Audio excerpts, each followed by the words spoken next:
I am here with Susan Farmer, and we are featuring the coffee shop. It's in Harriman, just off of 126 and Bangor. So today we're going to talk about astrology, because Susan has helped me so much with my healing process, especially the last year, about year and a half. And a lot of it has to do with her reading my chart and the astrology, and I am a firm believer that it's completely changed the way I look at things and the way I process things. So I wanted to have her on here to talk a little bit about why it's your passion and what spoke to you, why you started doing it, and all those things. Yeah. So thank you, first of all, Shalise, for having me on. I think my biggest passion in life has become really understanding who I am and being able to stand in that. And as you do that, as you make that a goal or an accomplishment in your life, you want that for other people as well. And so probably the single most optimal tool that I've had to do that is astrology. For sure. Yeah. So what is it about it that really speaks to you? And there, you read charts in a different way. It's not just about sun signs. It's not just about that. So tell us a little bit about that process. Right. So what I do, it's called birth chart astrology, and most of you will know your sun sign. And so that is the time of year you were born, and so that makes you a Cancer, an Aquarius, or a Taurus. And so what that is, though, that's kind of a stereotype. That's like me looking at Shalise and saying, okay, you're white, or you're a woman, or you're a mother, which actually, I mean, stereotypes are there for a reason. It gives us an understanding into a person, but that's just a little tiny piece. It's just a glimpse. And so what I do is take someone's birth chart. It's called a birth chart. And actually, I have one. I brought one to show. It's very complicated there. So that's just, and every single thing. So if you take a good look at that, every line, even the smallest lines on that chart, means something.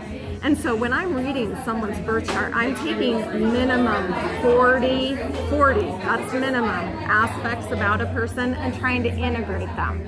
Because we're all not one person or one thing. We are many things in one person. And so what this tool does is it reveals a lot about you. It talks about your instincts. It can speak to challenging phases that you may go through. It's not going to tell you anything. It's not a future teller.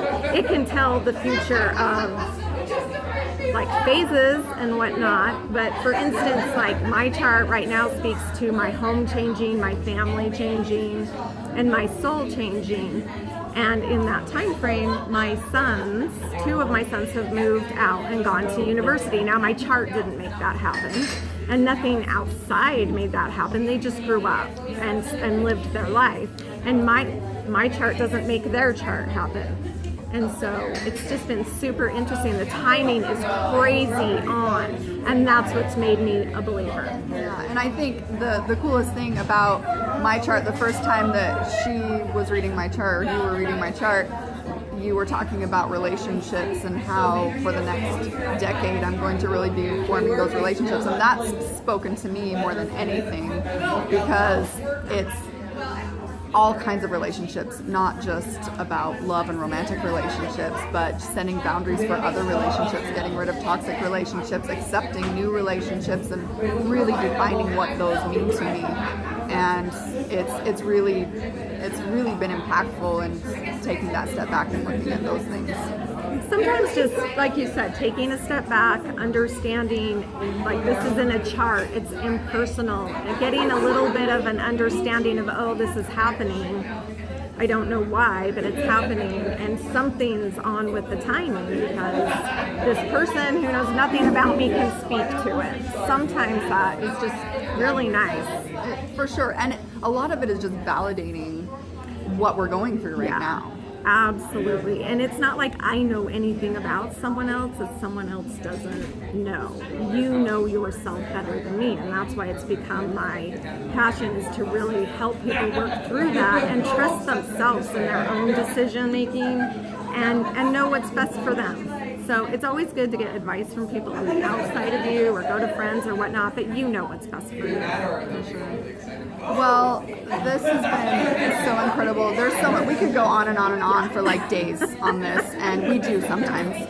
And but thank you for coming on. Is there anything else that you want to tell the audience or anything like that? No, I think we're well, good. I Thank you. absolutely love Susan, and we also are doing our own little show on grief and things like that, because we both experienced grief on a really deep level, an intimate level, and so that's something that connected us as well. But I appreciate you coming on. If you want to set up a session with her, you can go to her website. Go ahead, plug it. Right now, the most up-to-date information is on my Facebook at Susan Jensen Farmer. So that's where it is. All right, and so then I'll also have the link to that. I'm going to put it on the video right now. Sweet. It'll show up. And thank you, because You're what very Shalise does for me is help me come out of my shell. I like staying home a lot. So this has been So really I pulled fun. her out to the coffee shop because everyone wants to have coffee together. That's right. So, and also one of the reasons why we're doing Coffee Talk Tuesdays, it's also benefiting Rainy Days Foundation, helping people heal, helping people through grief. So thank you so much for watching. Thank you for coming on. And Thank you. Thank you, Coffee Shop. They were really excited that we were here. So, mwah, we love you.